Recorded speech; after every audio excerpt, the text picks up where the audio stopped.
If you're a guitar player, you've probably taken part in the whole argument of vintage versus modern when it comes to guitar equipment and what is better.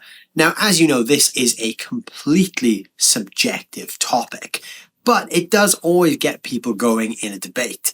Now, in this video, we're going to look at a guitar that kind of straddles both of those camps. This is a guitar from Daniel's Guitars, and this is a guitar that kind of has a vintage feel, and it's built off a vintage lineage of instruments, but it's got a few modern appointments to speak to both camps of players.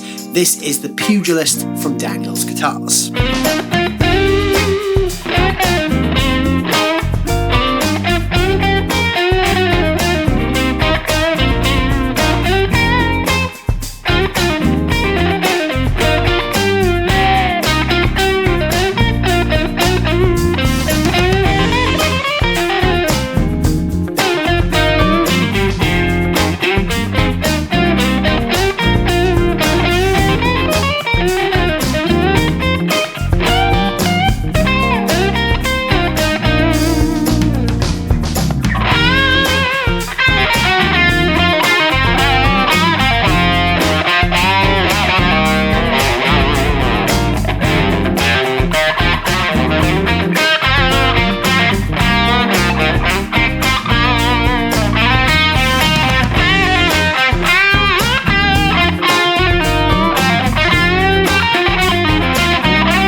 So if you've never heard of Daniel's Guitars before, you can check out some links down below in the description to see what Darren over there is doing. Now, he builds some insane guitars. He started out building really accurate kind of replicas of, those old classic Gibson and Fender guitars. But in recent years, he's kind of moved over into trying to do more of his own thing. And this guitar is the result of that. Now, over the last couple of years, he's kind of experimented with taking those classic designs and adding a few of his own little appointments to them. But what I'm holding here in my hands is his first design from the ground up. So this isn't a guitar that he's taken the pre-existing spec of and tweaked. This is something he's designed from scratch to fit the kind of idea that he's got in his head for the ultimate guitar. So, like I said, he kind of comes from the background of vintage guitars. So there's a lot of vintage ideas in this thing, but he's really kind of added his own twist to that and brought it up to modern day. So really the whole idea behind this is you have a guitar that out of the box kind of feels vintage and feels worn in, but it plays and functions and kind of behaves like a modern high-spec guitar. Now, these are not cheap instruments. I believe these are going to be selling for around about the £2,500 to £2,600 mark in the UK. They're not cheap, but this is a lot of guitar for that money. Now, you are investing in a serious piece of equipment with that kind of price, and that is what you will get from Daniel's Guitars. So before we check out some specs, I just want to let you guys know I'm not getting paid for this video, and this thing is just here with me on loan. By the time you even see this video, it will be back in Darren's hands in his workshop, or maybe even in someone out there's hands, because if someone doesn't snap this thing up soon, that is a bit of a crime, because this thing is killer. But yeah, I'm not getting paid for this video, and I'm not keeping the guitar. All the thoughts and opinions you can hear in the video, as always, are my own. All right, so spec-wise, there's a lot to talk about, so let's get straight in. So first of all, the first thing you're going to obviously notice is the way this thing looks. So we've got this cool offset design. Darren is a huge fan of Jazz Masters, so he's kind of taken that idea and done his own thing with it. So we kind of have a Jazz Master-ish body, but this part here, you'll notice, is very much like a Telecaster style. So he's kind of blended two of his favorite guitar styles together. This is a flat top, but there are a couple of comfort cuts which we'll check out in a moment. So what we have here is a limber body. Now this is, I don't want to say it's lightweight because it's not super lightweight. I've played much lighter guitars, but I've definitely also played way heavier guitars. I don't know what the exact weight of this is, but it's a comfortable weight. So if you were to take this out on stage, you could probably play, 2 hours with this thing stood up and it's not going to break your back in half. So we've got that limber body, which is cool. It's finished in this kind of surf green color. I'm not the biggest fan of this color, but you know, Darren being a custom builder, he could pretty much put whatever color you want on there. Then we've got this neck, which is a 3-piece roasted maple neck.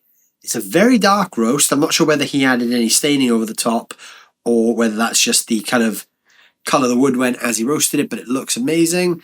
And a Madagascan rosewood fretboard.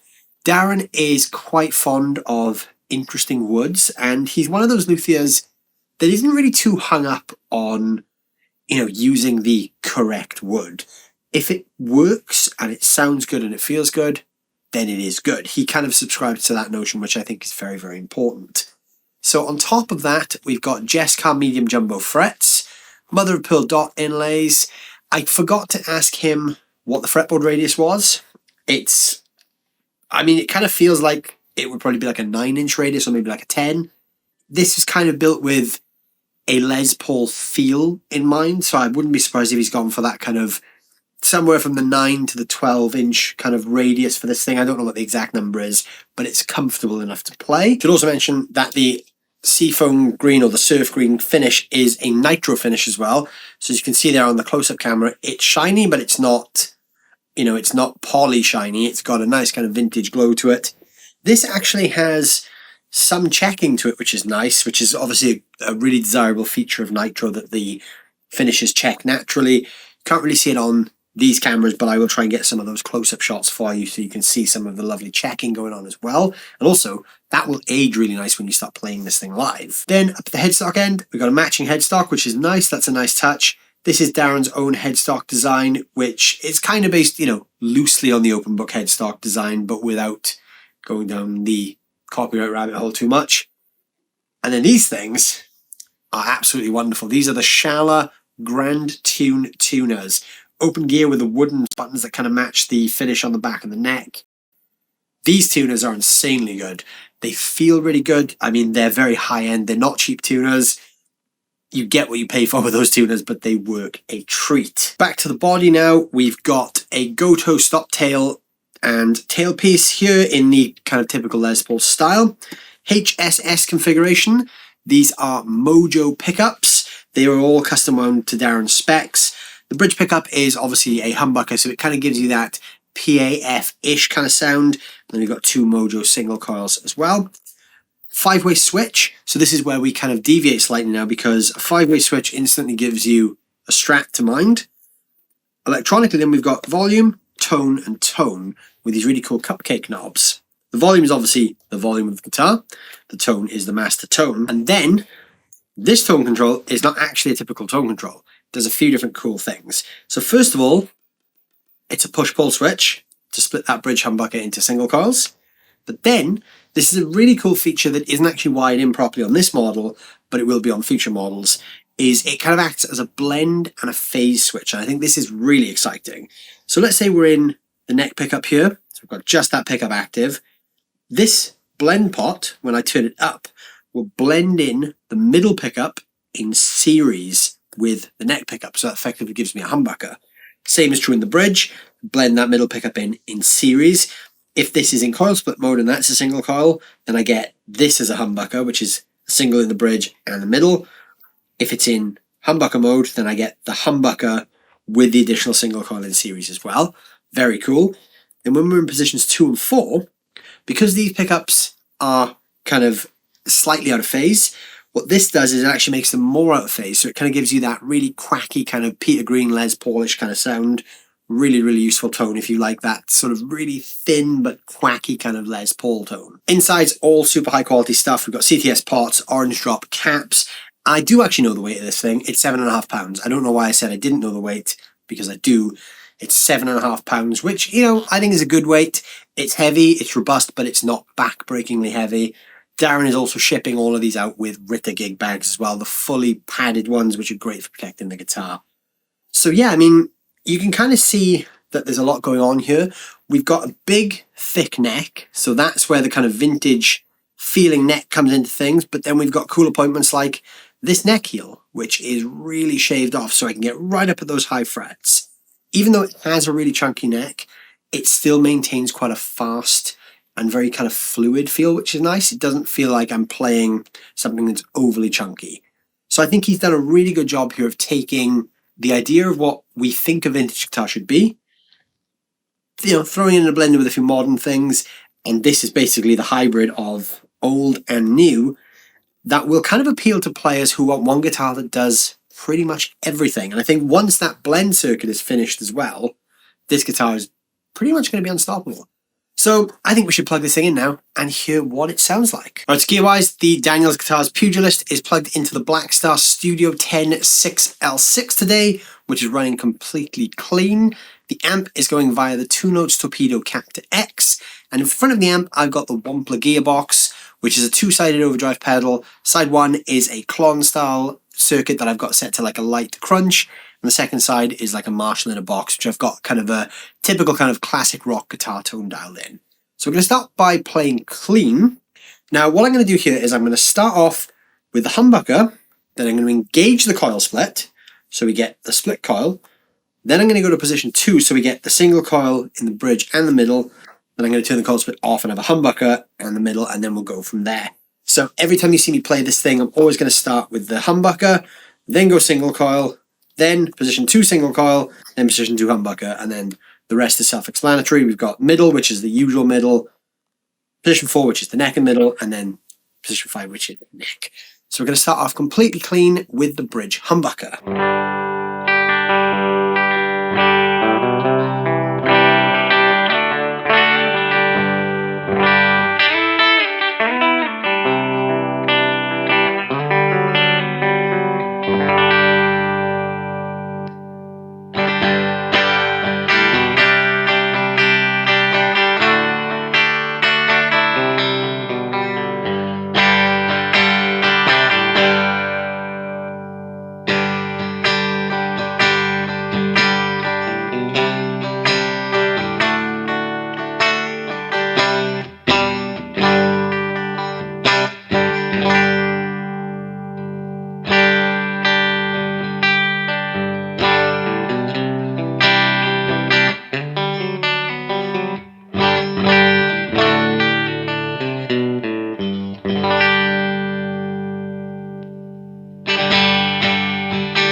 Alright, so we've got a load of great clean tones there. These pickups are very, very sparkly. So if you're someone who plays with a bright amp already, you may struggle to dial these in because they're already quite cutting.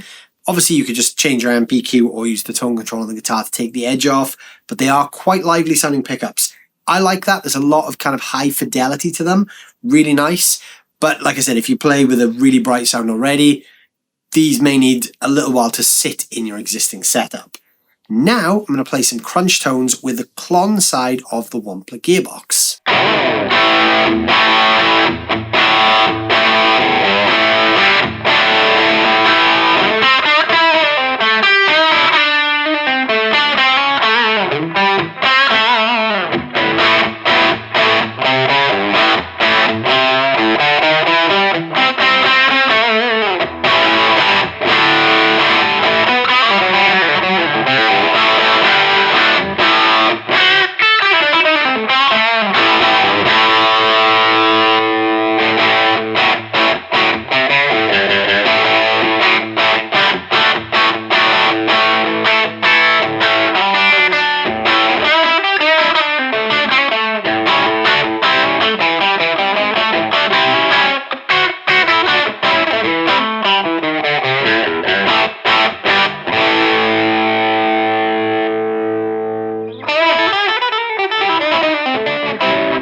Now, some great crunch tones in there. I'm really liking a lot of those tones. That, for me, is kind of where this thing starts to come alive. I like the kind of high fidelity of the clean stuff, but for me personally, I always like to gravitate towards a slightly darker clean sound. But crunch-wise, that sounds killer. So now I'm adding on the Marshall in a box side of the gearbox, so we can hear this thing with a little bit more gain.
So there you go. There is the Daniels Guitars Pugilist.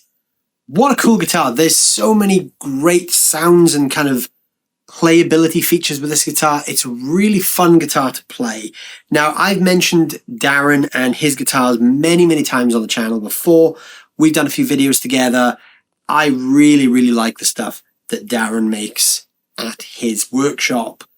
Like I said, this is a pricey instrument, but it's designed as a workhorse. You know, you're going to get this thing and it's going to take you all the way. It's basically like an offset Telly Les Paul crossover with a few kind of Strat-ish appointments. I mean, it's just a really cool guitar where he's taken everything he's learned in the years of guitar building and put it into one package. I like it. I really like the way this thing plays. Visually, I know this look is going to be divisive for a lot of people. I personally do like the shape. I'm not the biggest lover of the shape, but it is a cool looking guitar. I'm personally not the biggest fan of the color, but like I said at the start of the video, the color is irrelevant to the tone. That's just the color that Darren chose to paint this model. You can get this in whatever color you want. But that doesn't take away from the fact this is a great guitar. Darren builds insanely good guitars, and like I said, there's some links down below where you can check out all of his stuff. I really urge you to try this thing out if you get a chance, or anything that he builds. If you're ever in his local area or at any of the UK trade shows that he attends, please go along and check this thing out, because it is great. Let me know down below what you think of this thing. I'd love to hear your thoughts on the Daniels Guitars Pugilist. While you're down there, don't forget to hit that like button, and if you are new here, please consider subscribing to the channel as well. Thank you guys so much for watching as always. I'll see you very soon.